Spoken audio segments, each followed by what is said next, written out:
The child who saw the shadow in the quiet countryside of Yorkshire, where the mist clings to the fields and the nights feel colder than the day itself, stands an inn older than memory. The locals whisper its name in passing but seldom linger on the subject.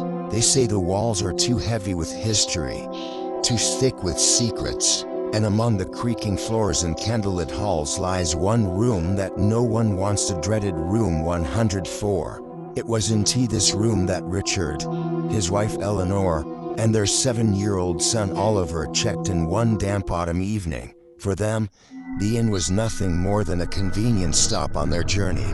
But the moment the key turned in the old brass lock, the air changed. The silence inside the room was unnatural, as if the walls were holding their breath. The beds were simple, the wallpaper faded, the furniture heavy with age. But it wasn't the cracked ceiling or the smell of damp wood that unsettled Oliver. It was the corner near the wardrobe. The boy stood frozen, his wide eyes fixed on the darkness. "Dad," he whispered, his voice trembling. "There's someone there."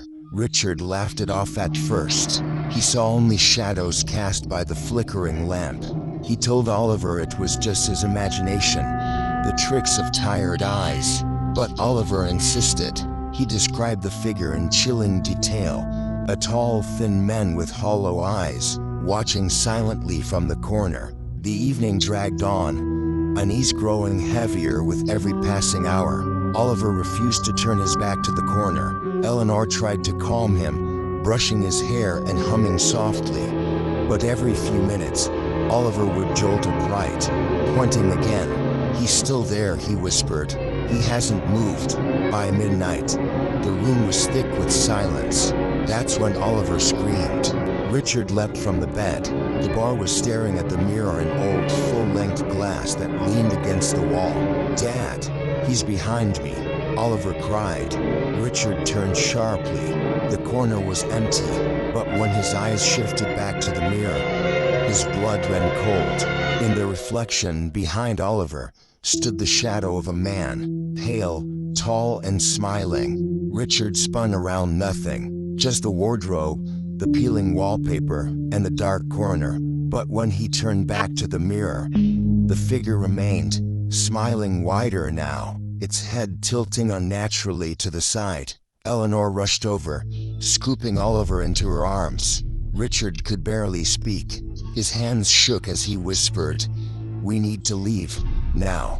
They hurried to pack, the silence of the inn pressing in around them. The floorboards creaked, the wind moaned through the cracks in the window.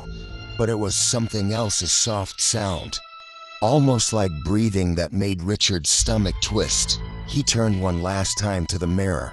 The shadow was closer now, standing right behind him. He grabbed Eleanor's hand and pulled her out the door. As they left Room 104, Oliver whispered, "He doesn't want us to go." His words echoed through the hall, chilling his parents to the bone. The family fled that night, never to return. And to this day, guests who dare to stay in Room 104 tell the same story. Children wake screaming in the night, pointing to the corner by the wardrobe. And those who glance too long into the mirror swear they see a figure, tall, thin, and smiling, waiting for them to notice. This was Room 313, where nightmares never end. If you dared to listen until the end, hit subscribe and tell us in the comments, what kind of story should we uncover next? Because here, you'll never watch alone.